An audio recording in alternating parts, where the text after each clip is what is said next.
It's too hot for me to get in there with the shovel. I got this side. And there's no water on the house. In the fall of 2020, a ferocious fire, unlike any other in the past 100 years, burned from the counties of San Mateo and the outskirts of the small town of Boulder Creek, California. Known as the CZU complex fires, this fire burned 1,490 structures, 85,509 acres, and displacing cities of people in its fiery path. Boulder Creek is a small town in the Santa Cruz Mountains, surrounded by redwoods and a community bound to protect each other. Volunteer men and women firefighters defend this small town and its people. This is a story of two brave individuals, a father and son, fighting to keep their communities safe. Meet Kenny Rogers. He stayed to protect his land and the lands of others around him, watering properties, reporting and spotting fires, and creating fire lines.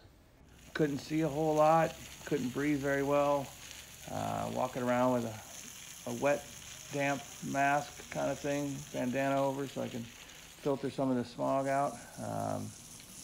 And up on the roof it's got everything wet, so every 3 hours I would make sure my whole property was saturated. And it helped on the embers that were flying. And it was going from 1 mile to 2 miles away. When the wind picks up, trees go on, and the canopy of the trees lit, and it went from treetop to treetop to treetop. The sky changed from clear skies to smoke-filled, and about half the sky was filled with smoke with the wind blowing in a certain direction. And throughout the next day or two, the whole sky, you couldn't see blue. You couldn't, daytime, nighttime, it was all just gray. Embers were falling. I was putting them out with my feet as the wind was kicking up.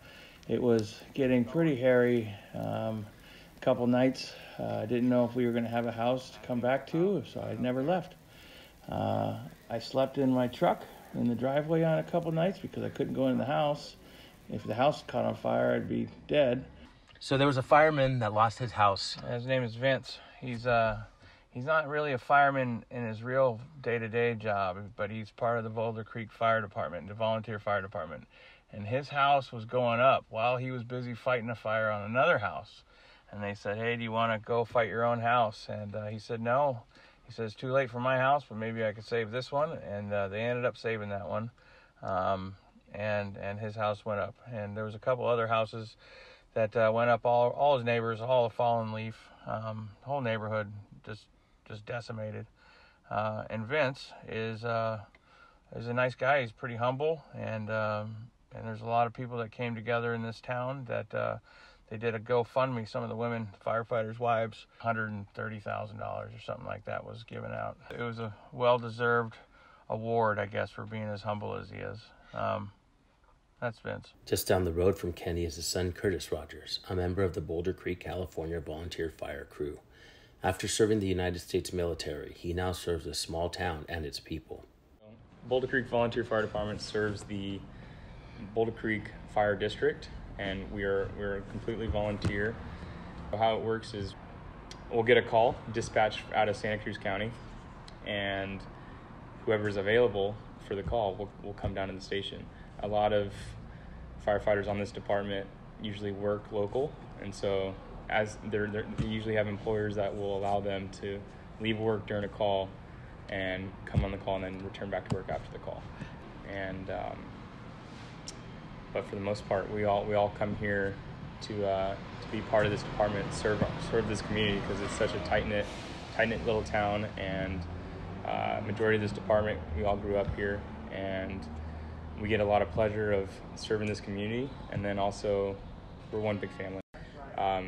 It definitely brought back a lot of familiar feelings of when I deployed in the military, of seeing firefighters calling their loved ones and telling them that they love them and they might not have another chance to see them again. This tears run down this, and seeing fellow firefighters like hugging each other goodbye, and then heading out to the fire line. And so that was something that was familiar to me, of like, okay, we got a dangerous job done. And so that I had that familiar feeling of when I deployed and I was overseas, and then there was some unfamiliar feelings of my hometown's on fire, and my home might end up burning down, and we might lose the town. And that was a real thought that we might lose the town at certain points early on in the fire. Wanting to find out more about fire lines and fire breaks, I asked Curtis to show us how to make one. First tool I went with was a Pulaski. That's usually used to chop up thicker brush. So we'll have, let's say you have a crew of 20 guys on a line. First 5 to 10 will have Pulaskis cutting up the thicker brush, and then the guys following and behind them on the line will have the McLeods, which is kind of like that flat edge and rake side, and then that is used to clear smaller leaves and stuff like that out of the way to completely separate the fuels from each other, and creating that line which will cut off the fire line. We're getting a call right now. I don't know if you want to film them. During our interview, a call came in, and just like a flash, the team prepped and were ready to go fight another fire.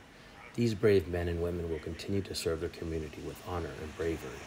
To find out more about the Boulder Creek Fire Protection District, visit BCVFD.com.